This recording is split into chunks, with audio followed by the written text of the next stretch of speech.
Представяме ви бутилка за водородна вода Елексир. Водородната вода е мощен антиоксидант, неутрализира вредните свободни радикали, служи за профилактика на здравето и забавяне стареенето на клетките, както и подобрява метаболизма и имунната система. Нека да разопаковаме заедно. Ще получите продукта в стил на елегантна кутия, което прави бутилката много подходяща и за подарък. Разбира се, вътре ще намерите и опътване на български език. В комплекта е включен и кабел за зареждане. И разбира се, висококачествена водородна бутилка Елексир.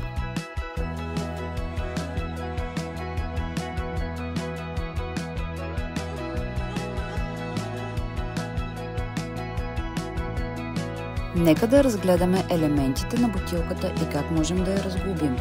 Можете да развъртите горната капачка и да отстраните прозрачното тяло от основата, която всъщност генерира водород. Не забравяйте да отстраните белият елемент от генератора, който можете да запазите и сложите отново, ако не използвате бутилката примерно няколко дни. Преди да използвате бутилката е препоръчително да изплакнете добре.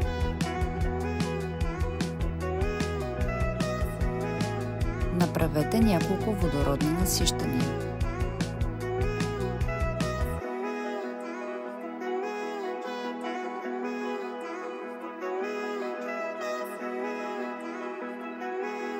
По време на работа ще можете директно да наблюдавате процеса на водородно насищане, като ще видите как генератора произвежда малки балончета, които всъщност насищат водата с водород. След като водородното насищане приключи, ще чуете звуков сигнал и екранът ще изгасне. Скоро след това трябва да отворите капачката и да освободите създалото се напрежение. Сега вече вашата бутилка е готова за употреба.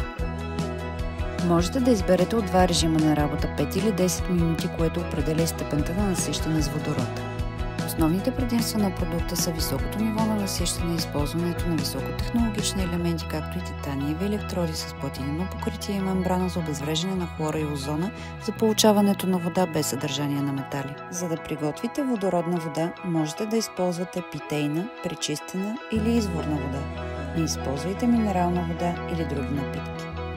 След приключване на процеса, отворете капачката и консумирайте водата в рамките на 20-30 минути.